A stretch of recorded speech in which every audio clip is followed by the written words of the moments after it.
anasubiri mashambulizi ya timu yake yanapotokea eneo la chini, ambaye amekuwa ni Saleh Karabaka. Mwalimu amekuwa akienjoy sana faida ya Saleh kwenye kasi.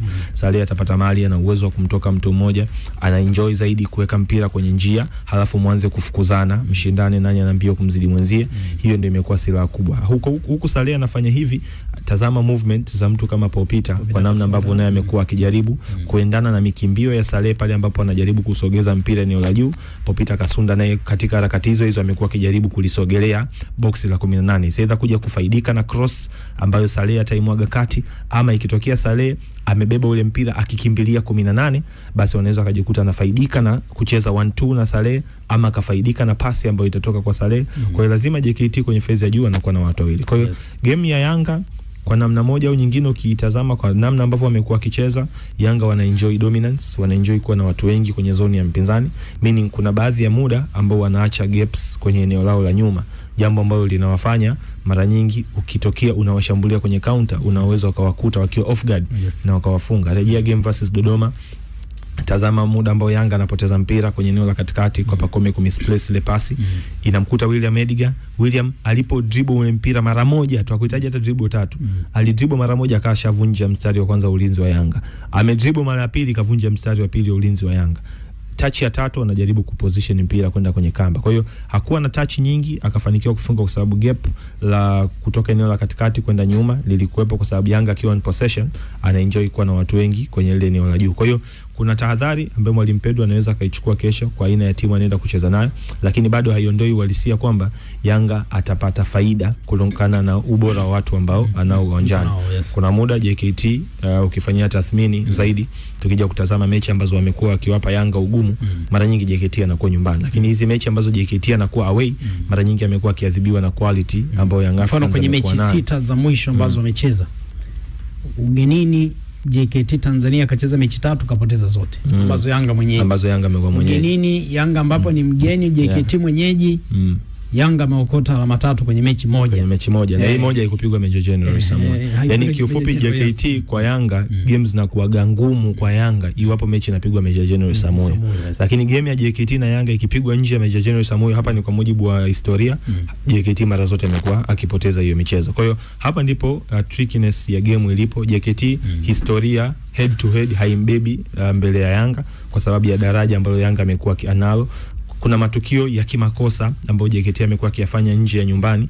Tazama game ambayo ya mwisho inapigwa, kwa mfano ile game ya mwisho Yanga na JKT inapigwa Azam Complex.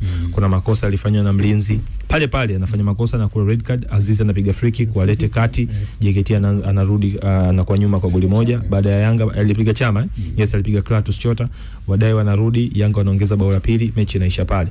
Tazama game hata ambazo zinapigwa KMC, kuna muda JKT anakuwa anafungwa comfortably na Young Africans. So kwangu mimi mechi ya kesho pia naiweka kwenye engo hii. Ni mechi fanya ambayo Yanga anabaki na faida ya ushindi kutokana na historia ambavyo inambeba mbele ya JKT, Yanga akiwa nyumbani, lakini pia tathmini ya ubora wa kikosi cha Yanga katika engo ya kumtazama mchezaji mmoja mmoja na namna ambavyo ana uwezo wa kuexecute matukio hata pale ambapo mbinu za kocha zinakuwa zifanyi kazi. Hamisa, msimamo unaonyesha JKT anaongoza pale kwa alama 28, mechi 16. Young Africa yeye nafasi ya pili, mechi 9, alama 25. Gap ni alama 3. Possibility ya Yanga kurejea kileleni kesho ni kubwa kiasi gani? Ama tuihofia JKT kwa kuwa inaongoza msimamo? Okay. Haiwezi kuwa inanifia fact JKT kuongoza msimamo? Hapana. Kwangu JKT kuongoza msimamo utawapa pongezi kwa sababu wanaongoza hata kama hizi timu kubwa zote wamezizidi michezo, lakini haijakuwa kwa bahati mbaya. Na maana kuzidi michezo, wapo kina Prisons ambao wana michezo mingi lakini wapo chini, kina Tabora wapo chini. Lakini kwa nini yeye yupo pale?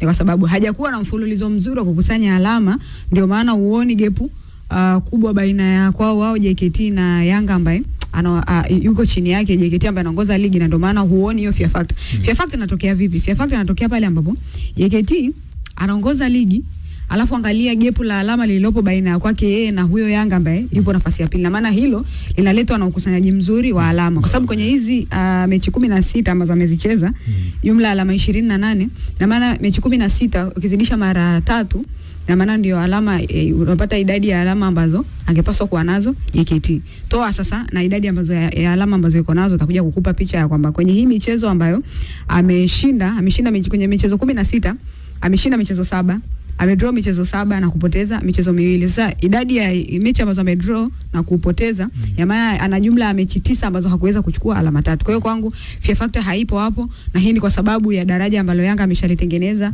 na ndio maana unaona difference ya alama hapo. Mmoja ana mechi 16, mwingine ana mechi 9, lakini huyo ambaye ana mechi 9 anatazamiwa kwamba akishinda huo mchezo ataongoza msimamo. Kwa hiyo kwangu hiyo haipo, ila fear factor tabakia tu kwa daraja kadogo ambacho JKT amejitengenezea kwa hii misimu kadhaa baada ya kunusurika kushuka daraja msimu huu. Naweza kusema kwamba uwepo pia wa Ahmad Ally. Uwepo na ndicho kikubwa zaidi, kwa sababu JKT hana kundi kubwa sana la wachezaji ambao labda na daraja la juu sana, lakini wako na mwalimu wa daraja la juu ambaye anawasaidia sasa hao wachezaji kwa viwango ambavyo wako navyo kuviboresha viwango vyao, na ndio maana unaona wachezaji wengi sana wameenda JKT, halafu unaona viwango vyao vinakuwa. Mimi brain naweza nikakwambia Saleh Karabaka wa JKT sio Saleh Karabaka alikuwa na Mungu, sio Saleh Karabaka alikuwa Simba. Unaona kabisa ni mchezaji ambaye kadiri muda unavyozidi kwenda kuna kitu kwenye game yake anakidevelop. Muangalie sasa hivi Valentino Mashaka namna gani ambavyo yupo comfortable. Ile inatokana na imani ya mwalimu kwanza kukuaminisha kwamba wewe unaweza, alafu kuweza kukupa nafasi. Kwa hiyo kwangu kitu ambacho nimekuwa nikikishuhudia kwa JKT anavyocheza na Yanga, ameshafahamu kwamba Yanga ni timu ambayo muda mwingi itakuwa inapenda kupeleka pressure, muda mwingi inapenda kuspeed up mashambulizi. Wanachokifanya ni kuslow down. Kwamba kila Yanga ambao wanajaribu kuleta pressure juu, JKT wanachokifanya wao ni kupunguza ile pressure ambayo Yanga wanakuwa wako nayo. Hata mchezo wa mwisho ambao waliucheza wa ligi, ambapo mchezo ule by the way uliisha kwa sare, angalia namna ambavyo JKT walikuwa wanacheza. Walitengeneza mazingira ya kuwapa Yanga siku ngumu kiasi unaona Yanga amepoteza mchezo ambao alikuwa na nafasi chache sana za kuziconvert kuweza kushinda huo mchezo. Kwa hiyo kwangu swali litabaki, JKT ataweza kubaki mchezoni kwa muda gani?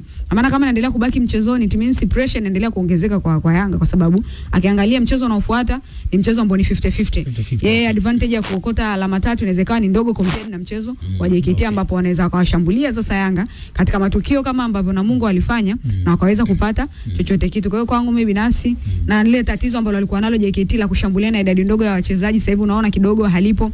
Mwalimu anajitahidi at least kwenye counter attacks wasikosekana angalau wachezaji wa 4 anakuendelea ambao watakuwa wanashambulia kwenye yale matukio ya kwa kujibu. Kwa hiyo kwangu bado karata yako nitampa Yanga ushindi, lakini kwa idadi, kwa margin ndogo. Okay, anyway, Sajigwa Mnyama, wakati tunazungumzia issue ya Yanga kwenda ya Isamuyo, kama kumekuwa kuna changamoto yeye kupata matokeo ya alama 3 inakuwa ni kwa Mbinde. Mnyama naye Dodoma pale dhidi ya Dodoma Jiji ni kwa Mbinde. Kwa mechi kila nikiangalia Mnyama akienda kule ushindi wake ni goli moja. Labda mechi ya 2021 ile wanashinda 2-1 ile. Hii kidogo Medikagere na Morrison wafunga magoli. 1 bado ni 1 bila vile. Ukitoa tena itakuwa 1 bila, si ndivyo? 1 bila. Anyway, kwa hiyo ukijaribu kuangalia ndo ushindi ambao Mnyama amekuwa nao akienda kule. Kushinda anashinda. Lakini hiyo ndio imekuwa changamoto. Ila Mnyama akiwa nyumbani nyepesi. Akiwa nyumbani 3-2-6 anampa naye Dodoma. Hii ni game nyingine. Nikimsikiliza Manjosia naamini kwamba wanapaswa kujiandaa vya kutosha. Anacheza na timu ya daraja la juu. Lakini akisifu hata watangulizi waliopita na yeye kuingia kwake wanabidi waoneshe utofauti. Wale watangulia kwenye kile kiti ama kwenye technical bench wao wanapaswa kuwa na kitu cha namna gani? Mnyama mwalimu anaamini kwamba unacheza back to back kwenye mji ule ule mpaka ushindi mechi iliyopita. Hii ni game nyingine, itakuwa ni test tofauti sana. Bado tuna hofu fulani ya kuelekea Kariakoo Derby. Tutegemea ushindi unaweza kani wa Mbinde kweli huu kwa kuwa energy inatunzwa siku 4 zinazofuata. Inawezekana. Ukiangalia kiufundi game, yes. Hata kama isingekuwa kuna mechi ya Derby mbele. Bado naamini mechi ngumu ambayo ikitokea mtu anashinda tofauti inakuwa ya magoli machache. Sio machache, ni moja, yani kama ni 2 basi 2-1 au 1 bila. Dodoma ni miongoni mwa timu ambazo hivi sasa zimeimarika sana kiuchezaji. Ukiacha tu historia ya kwamba mechi zao wao na Simba zinakuaga vipi, lakini namna ambavyo Dodoma anacheza hivi sasa wameimarika sana. Tangu Josia amechukua timu kwa kwanza msimu, lakini ilivyochukua ilikuwa mechi za mwanzoni vile. Kidogo timu imeweza kuimarika. Hivi sasa Dodoma wako na uwezo hata kuanza shambulizi la pasi 5. Yaani kwa sasa dakika 2 bado wako na mpira wakipasiana kutoka kwenye eneo lao la ulinzi mpaka unafika eneo la mwisho. Ni vitu ambavyo usingeweza kuviona huko nyuma, lakini hivi sasa wapo. Kwa kuna kazi kubwa sana ambayo Amani Josia ameweza kufanya, na pia anapewa backup ya kuwa na kundi la wachezaji ambao liweza kuofa hivyo vitu, kama una Abdi Banda, lakini pia una Hadi Bikoko. Hiyo ndo pea beki wakati hawa wachezaji wawili inawezekana wakacheza timu yote ligi kuu kiacha hizi timu kubwa nne, lakini sehemu nyingine kote Bikoko, Banda wanaweza kacheza. Kama alikuwa moja Senegal wangu alipokuwa cheza ameondoka, lakini alikuwa pale. Una Dickson Muhiru dirisha kubwa iko kibaki kidogo tu ajiunga na Simba. Sasa kama ifika kati paka anahusishwa na Simba, na nakumbuka misimu miwili nyuma hapo mmoja jina ambalo liliumbwa sana kwa beki wa kulia alikuwa ni Dickson Muhiru. Kwa hiyo wana wachezaji wengi wazuri katikati ya uwanja, wakina Hoza, una Nelson Munganga.